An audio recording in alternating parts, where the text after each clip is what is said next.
investing in the stock market, there are only three real categories since this pandemic has taken place that you need to be aware of. And of course, we're talking about your winners, your losers, and then what I call your sleepers. Now, your winners are these momentum stocks that aren't going to quit because they're the only things worth investing in right now. And of course, we're talking about your Apple, your Microsoft, your Facebooks of the world. I've been jamming these down your throat because every day you don't hold these, you're basically just losing. In which, let's talk about those loser stocks, which of course are Carnival Cruise, your winning resorts, and your Delta Airlines of the world. If you are buying into these, don't expect any growth. In fact, probably expect a downtrend until we get on the other side of this pandemic, in which it's more important to pay attention to what I call those sleeper stocks. These are stocks that have been trending sideways in ways that don't make a whole lot of sense considering we're in a health crisis. Why are companies like Johnson & Johnson doing absolutely nothing? Heck, with real estate even going up in this pandemic, why are REITs trading at such major discounts? And dare I even say your Altria groups and your sin stocks of the world with everybody smoking and drinking at home. Does it really make a whole lot of sense for these companies to be where they're sitting? Well, you're gonna have to figure out all this for your own, but here on this channel on Fridays, I break down my entire six-figure portfolio, which is trying to crack $180,000, in which this week,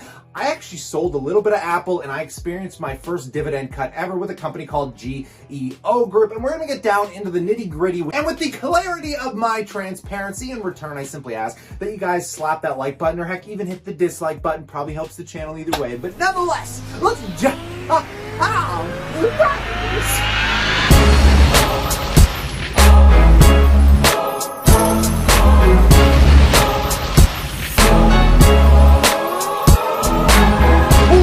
back, passive income investors alike, to the six-figure dividend stock portfolio, which has been a rather rocky week overall, considering it has been an incredible earnings season for most of my holdings, except finally, I was bound to get slapped in the face by one, and that would have been one of my only two real estate investment trust holdings, being GEO Group. I made a whole video on it yesterday that you can go and check out, but I was making a $700 annual dividend off that company, in which they just slashed it, bringing my new annual yield off GEO down to actually $500, a pretty massive cut, in which I decided to do some rebalancing, and I sold Apple, which I'm going to explain to you once we get into the individual brokerage accounts. But just taking a look here, we can now see that tech only makes up a 33% weighting, so it did itch back a little bit, but with all the explosive growth, it doesn't matter how much I sell my tech. They're going up faster than I'm even able to sell them, but I took some profit to bring my dividends back up, as I'm currently sitting on an annual dividend yield of $7,200, or the equivalent of almost exactly $600 a month. And I want to keep it here, so I figured, you know what, I would get rid of a little bit of tech, in which I just sold $4,000 and reinvested $1,000 of it already into the utility sector of my portfolio. While I sit on a bit of extra cash, I currently have about $8,000 overall. Now, actually, this is a good time before we jump into the individual brokerage accounts and I break this down into the nitty-gritty. I always like to remind you guys that the Friday show is typically brought to you by the chartmaster.com if you guys wanted to track your portfolio the same way I do here. But I get something a little more juicier for you guys. These charts cost $12.99, but I'm going to show you how you can get a lot more bang for your buck. As we have another online store called the Passive Income Educator, where you guys can come and get access to dozens of courses, along with having 24/7 WhatsApp access to our hashtag Rich Gang group, Talk to Me, and other 6- and 7-figure investors. In this group, we're going to be giving away cash money, baby, tonight on our live stream channel over at the Passive Income Educator on YouTube. But why am I telling you this? Well, if you sign up to this, it is a minimum 3-month subscription that only costs $6. And in this subscription, we offer 50% off coupon codes to the chartmaster.com. So for the same price as one chart, you're going to get access to both of these beautiful services. And then on top of that, you're going to be able to chat to us 24/7. But nonetheless, folks, let's get back into these individual brokerage accounts and see what the heck is going on today. Starting off with my tax-free savings account that's sitting at $106,000. It's actually pulled back just slightly a little bit here, but nonetheless, we can see some cash that I have lying around from selling that Apple position, in which I actually only sold 9 shares. As I told you guys, I would never 100% get rid of all of my Apple position. It's one of my favorite holdings, but when it was getting up to the point of being an $18,000 position, in which I was up massively on, so I'm like, you know what, considering I'm getting this massive dividend cut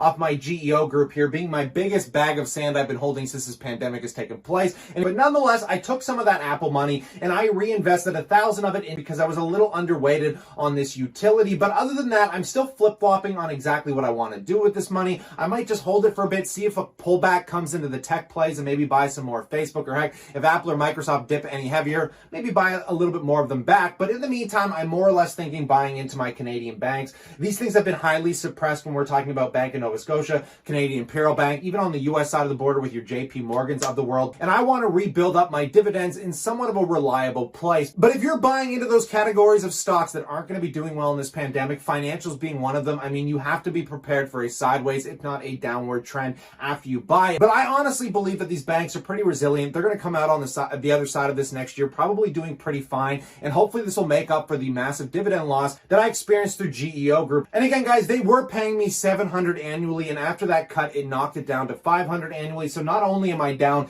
$3,400 US, I'm also seeing an annual cut of $200. So that is probably one of the worst investments I have in this portfolio. Still going to hold it long term, not too worried about it. And I also have to start working on finalizing my MindMed position. But moving into my other accounts here, maybe we'll talk quickly about the managed account, where just one of the accounts where I hold Facebook, which is just exploding here, folks. I'm kind of shocked, but at the same time, I've only been saying it forever that Facebook is probably one of the most undervalued S&P 500 stocks. And it's kind of incredible to think that only 4 or 5 months ago, you could have been buying it for $150 a share, like my girlfriend was, in which you probably would have almost doubled your money, which we can see in this one account. But once we get into my Royal Bank account, we'll see a little bit more. And I still got RioCan in here waiting for that next dividend, which is seemingly a lot more reliable than GEO Group, that I got to use to pay back the line of credit, because obviously there is still about $5,000 off my line of credit in this company. Working out pretty well for me because it's remaining flat, which I'm not going to complain about so long as that dividend keeps coming in here, folks. Now let's get into the RRSP real quick, because this account, oh man, I wish this account was part of my tax-free savings account, because this is a retirement account. Now, as you guys are aware, this has been my most explosive account, and I'm going to make a new bet today. I was saying that Facebook was the cheapest S&P top 10. Well, in this moment, guys, I'm going to say it's Johnson & Johnson. For some reason, Johnson & Johnson is trading at a discount against all of the S&P top 10 peers, and being in a pandemic, a health crisis, doesn't really make sense, considering this company is also working and showing good signs of creating a cure in which they're giving it away for free. And when companies give cures away for free, the stocks don't rally very much. So it's not going to be like a Moderna or Vertex. But nonetheless, folks, I made a big bet on this after I leveraged down my Tesla position, in which I bought about $12,000 worth of Johnson & Johnson. And it's going to be neat to see how this plays out over a little bit of time, considering it always seems to beat earnings. And then finally, my Pepsi, my Tesla position, not really doing much with those. Very happy with where they sit. And that's where this account's probably going to remain for the most, if not the rest of this year. And then finally, my Royal Bank account, in which this is the account that I've been building up, in which I threw an extra $1,000 of my own capital into the portfolio this week. Currently, the entire portfolio is worth just over $11,000. And I want to start with Facebook, because, I mean, I was buying Facebook in here. I can't remember what the exact buy price is, but it was probably around $230 when everybody thought I was nuts yet again, saying Facebook was overvalued. But damn, here we sit, not even a couple weeks later, up $422, or a capital gain of about 13%. With my Canadian stocks holding back the portfolio, I actually bought some more Bank of Nova Scotia in here, which again, I told you guys, I want to start scaling my banks a little bit. So I did buy $1,000 worth of BNS, and this is where I hold the rest of my RioCan position, also holding flat. But this is going to be one of my favorite new accounts, because I'm starting to diversify my bank holdings. As many of you are aware, banks will only back up your personal holdings of up to $100,000. In the event of a major crisis and the entire financial system collapse, the Canadian Treasury is the company that backs up these banks. But I always figure once you get to about a six-figure portfolio, it's probably pretty wise to start owning multiple accounts and multiple investments, whether you're doing it in or outside of the stock market, with even things like Fundrise, or even buying into individual pieces of real estate and rental units. You need to be constantly diversifying as you grow in a way that makes sense to protect yourself against situations like we're in right now, when somebody like myself can just have their job completely wiped out overnight and has to start from scratch making these YouTube videos for you. So I would highly appreciate if you consider subscribing, because it's literally all I'm living on right now here. Not that I'm complaining at all. And this has been a very exciting year for me. I'm not like a monotone, depressing type person. I get off my ass. I'm constantly hustling. I'm constantly grinding. And taking a look at my portfolio overview, just cracking $180,000. This only updates every 24 hours. As I've been updating it this morning, I was sitting around $179,500. And to give you an idea, I started the year at $130,000. So from the combinations of adding capital, dividends, and growth, I am up almost 50